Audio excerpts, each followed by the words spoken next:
बोलिए कृष्ण कन्हैया लाल की जय। हरि ओम। आदि शांति अंतरिक्ष को शांति पृथ्वी शांति राप शांति रुखदय शांति वनस्पति शांति श्री दिवाह शांति ब्रह्म शांति सर्वगुण शांति साम शांति रे रे। આજના શુભ દિને તમામ શ્રોતાજનોને મારા હૃદયભાવપૂર્વક જય શ્રી કૃષ્ણ। એક વખત દ્વારિકાની અંદર ભગવાન કૃષ્ણ પોતે બિરાજમાન હતા અને થોડી થોડી વારે પોતાના રાજમહેલની અંદરથી બહાર નીકળી અને પોતે ગોકુળ અને વૃંદાવન બાજુ મુખ રાખી અને પોતે નિરાશ થતા હતા। તેવા વખતે રૂકમણીજી અને સત્યભામાએ ભગવાન કૃષ્ણને પૂછ્યું કે પ્રભુ આપ દુઃખી કેમ છો અને આપ જ્યારે વાત કરો છો ત્યારે મારું વૃંદાવન, મારું ગોકુળ, મારી ગોપીઓ આ બધું તમે અમને એ કહ્યા કરો છો કે મારું ગોકુળ, મારું વૃંદાવન, મારી ગોપીઓ, મારી રાધા, આમ દરરોજ તમે એ યાદ કર્યા કરો છો। એવું તે વૃંદાવન અને ગોકુળ અને ગોપીઓની અંદર એવું શું છે તે પ્રભુ આપ નિત્ય યાદ કરો છો અને અમને કહ્યા કરો છો। ત્યારે ભગવાન કૃષ્ણએ એક લીલાની રચના કરી। બોલે શું? રૂકમણીજી અને સત્યભામા જે હતા એમણે એ ભગવાનને પૂછ્યું કે પ્રભુ આપ આપણા ઉદાસ કેમ છો? આપ નિરાશ રહો છો ને નિત્ય અમને વાતો કરો છો ગોકુળ અને વૃંદાવનની। ત્યારે ભગવાને એ કહ્યું કે મને ખૂબ પેટની અંદર દુખે છે અને ખૂબ પીડા થાય છે, આપ કોઈક વૈદ્યને બોલાવો તો મારી પીડા જે છે એ દૂર થાય। એટલે આ રૂકમણીજી અને સત્યભામાએ એમણે વૈદ્યોને બોલાવ્યા અને દવા કરાવડાવી તો કાંઈ ફેર પડ્યો નહીં। ભગવાનને પેટની અંદર એ દુખતું જ રહ્યું। પછી આ રૂકમણીજીને સત્યભામાજીને ભગવાન કૃષ્ણએ કહ્યું કે કોઈક સારો વૈદ્ય હોય એને તમે બોલાવો। એટલે ઉચ્ચ કોટીનો જે વૈદ્ય હતો એમને બોલાવવામાં આવ્યો। એમણે ઔષધિ આપી છતાં પણ ભગવાનની જે પીડા હતી, જે દુઃખ હતું એની અંદર એ દુઃખ ઓછું થતું નહોતું। એમને પીડા એટલી ને એટલી જ થતી હતી। એટલે રૂકમણીજી અને આ સત્યભામાજીએ વિચાર કર્યું કે લાવોને આપણે આપણી જાતે જ એ વૈદ્યને બોલાવીને દવા કરીએ તેના કરતાં આપણા સ્વામીને પૂછીએ સ્વામી શું જવાબ આપે છે કે અમે કયા વૈદ્યને બોલાવીએ, શું કરી શકીએ તો આપની પીડા દૂર થાય। ત્યારે ભગવાન કૃષ્ણ પાસે આ રૂકમણીજી અને સત્યભામાજી એ પૂછે છે કે પ્રભુ આપ અમને બતાવો કે અમે કયા વૈદ્યને બોલાવીએ અને શું ઉપાય કરી શકીએ તો આપની પીડા દૂર થાય। ત્યારે ભગવાન કૃષ્ણએ આ રૂકમણીજી અને સત્યભામાજીને કહ્યું કે નારદજીને બોલાવો અને નારદજી આવે અને ઉપાય કરશે એટલે મારી પીડા દૂર થશે। બોલે એમ તો કે હા। એટલે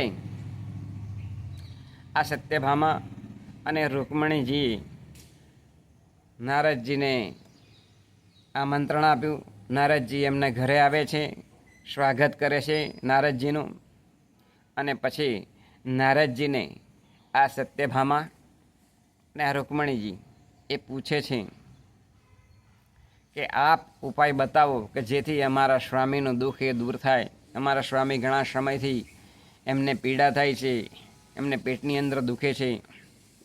ત્યારે એ નારદજી સત્યભામાજી અને આ રૂકમણીજીને કહ્યું કે આપણે તો ભગવાનના ભક્ત છીએ અને આપણે એમના ચરણાવિંદના દર્શન કરીએ. મેરો તો આધાર શ્રી વિઠ્ઠલ કે ચરણારવિંદ, મેરો તો આધાર શ્રી વિઠ્ઠલ કે મુખારવિંદ, મેરો તો આધાર શ્રી વિઠ્ઠલ કે ચરણારવિંદ. ભગવાનની આપણે જ્યારે પૂજા કરીએ છીએ ત્યારે એમના ચરણોનો સ્પર્શ કરી અને એમની રજ આપણા માથે ચડાવીએ છીએ. એટલે આ નારદજી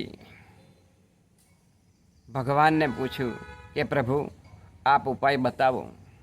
ત્યારે ભગવાન કૃષ્ણએ નારદજીને કહે છે કે કોઈ મારો અતિ પ્રિય ભક્ત હોય, મને અતિશય પ્રેમ કરે, મારો સાચો ભક્ત હોય, રાત દિવસ મારું રટન કરે, એવા સાચા ભક્તની ચરણની રજ જો તમે લાવો અને એ ચરણની રજથી હું ફાંકી મારું તો મારા પેટનું દર્દ દૂર થાય. બોલે એમ તો કે હા, નારદજીને કહ્યું. એટલે નારદજી પેલા સત્યભામા અને રૂકમણીજીની વાત કરી કે તમે તમારા ચરણની રજ આપો તો તમારા સ્વામીનું દુઃખ દૂર થાય. ત્યારે આ સત્યભામા અને રૂકમણીજીએ કહ્યું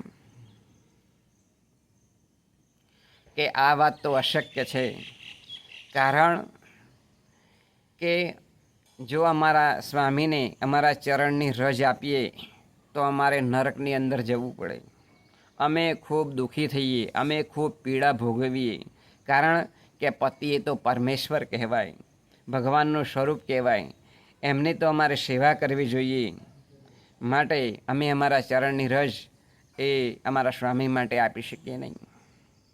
ત્યારે આ નારદજીએ કહ્યું કે સારું, તમારા જે સારથી છે દારૂક સારથી, તેમને તમે વૃંદાવન અને ગોકુળની અંદર મોકલો અને એ વૃંદાવન અને ગોકુળની અંદર જાય અને ત્યાંથી જો કોઈ સાચા ભક્તો હોય, જો સાચી ગોપીઓ ભગવાનને પ્રેમ કરતી હશે તો એમની ચરણ રજ આપશે. બોલે એમ તો કે હા. એટલે આ નારદજીના કહ્યા પ્રમાણે સત્યભામા અને રૂકમણીજી દારૂક સારથીને કહ્યું આપ જાઓ વૃંદાવનની અંદર અને ત્યાં ગાડી જઈને કહેજો કે ભગવાન કૃષ્ણ એમને અતિશય પીડા થાય છે, જો કોઈ ચરણની રજ આપે તો એમની પીડા દૂર થાય. બોલો એમ તો કે હા. એટલે આ દારૂક સારથી એ ભગવાન કૃષ્ણના રથ તૈયાર કરી અને પોતે વૃંદાવન અને ગોકુળની અંદર જાય છે. તેવા સમયે યમુનાના ઘાટ ઉપર ગોપીઓ એ પોતે કપડાં ધોતા હોય છે અને દૂરથી આ રથની ધજા અને આ રથ જોવે છે સોનાનો. એટલે બધી ગોપીઓ એ નાચવા લાગે છે, કૂદવા લાગે છે. આપણો કાળિયો ઠાકર આવ્યો, આપણા પ્રભુ આવ્યો, આપણો ભગવાન કૃષ્ણ આવ્યો, આમ કરી આમ બધી ગોપીઓ એ ખૂબ જ નાચતી હોય છે, ખૂબ આનંદિત થઈ જાય છે. અને એવા સમયે જે પેલો રથ એ જ્યારે નજીક આવે છે, જુએ છે તો અંદર આ દારૂક સારથી હતો. એને કહ્યું ગોપીઓએ કે અમારો કાળિયો ઠાકર ક્યાં છે, અમારા ભગવાન કૃષ્ણ ક્યાં છે? ઘણા સમયથી એ અહીંયાથી ગયા પછી અમને એ રોજ યાદ આવે છે અને અમે રોજ એમની ભક્તિ પણ કરીએ છીએ, પૂજા આરાધના કરીએ છીએ. એટલે અમે અમારા ઠાકોરજીના દર્શનની અંદર અમે ખૂબ તડપી રહ્યા છીએ. ત્યારે આ જે દારૂક સારથી આવ્યો હતો એમણે હાથ જોડી અને ગોપીઓને કહ્યું કે તમારા પ્રભુજી છે ઠાકોરજી એ ખૂબ એમને પીડા થાય છે, ખૂબ દુઃખી છે. જો એમણે રોજ સાચા મનથી એ ભગવાન કૃષ્ણને પ્રેમ કરતા હોય, ભગવાન કૃષ્ણને માનતા હોય, ભગવાન કૃષ્ણની ભક્તિ કરતા હોય, અતિશય આસક્ત હોય તો તેમનું દુઃખ મટાડવા માટે તેમણે કહ્યું છે કે મારો કોઈ સાચો ભક્ત હોય એમના ચરણની રજ તમે લાવશો અને હું ફાંકી મારીશ તો મારું દર્દ દૂર થઈ જશે. બોલે એમ? તો કે હા. ત્યારે આ ગોપીઓએ ક્ષણનો પણ વિચાર કર્યા વગર તરત પોતાના ચરણની રજ આ ગોપીઓએ પેલા દારૂક સારથીને આપી અને કહ્યું કે જાઓ, અમારો કાળિયો ઠાકર જો અમારા ચરણ રસથી જેમનું દર્દ દૂર થઈ જતું હોય તો એમને અમારા ચરણની રજ આપજો. ત્યારે આ દારૂક સારથીએ ગોપીઓને કહ્યું કે તમે આમ માગતાની સાથે તરત ચરણ રજ આપી છે તો ભગવાન આ ચરણ રજ તમારી ફાંકી મારશે તો તમે નરકમાં નહીં જાઓ. ત્યારે ગોપીઓએ કહ્યું કે અમે ભલે નર્ક એ કોણે જોયું છે, પરંતુ અહીંયા રહ્યા થકા જ અમે કદાચ જો નર્ક ભોગવવાનું આવે ને તો અમે અહીંયા જ ભોગવી લઈશું.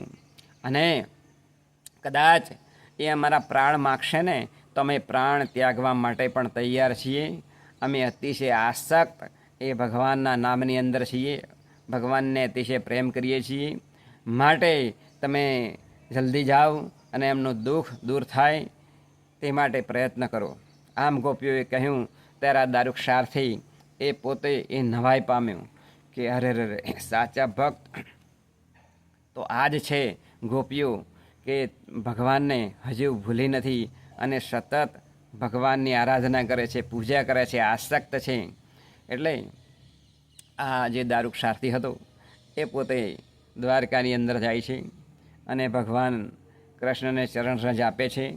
અને આ રૂકમણીજી અને આ સત્યભામાએ જ્યારે આ હકીકત જાણીને તો તેમને ખૂબ આનંદ થયો કે ભગવાન એ ખરેખર રોજ આપણને વાતો કરે છે કે મારું વૃંદાવન, મારો ગોકુળ, મારી ગોપીઓ, મારી રાધા, આમ સતત એ એમને યાદ કરે છે.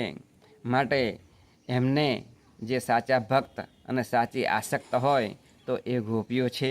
માટે આ મૂળ દૃષ્ટાંત દ્વારા સિદ્ધાંત છે કે આપણે પણ ભગવાનની એવી ભક્તિ કરીએ કે જેથી ભગવાન એ રાજી થાય.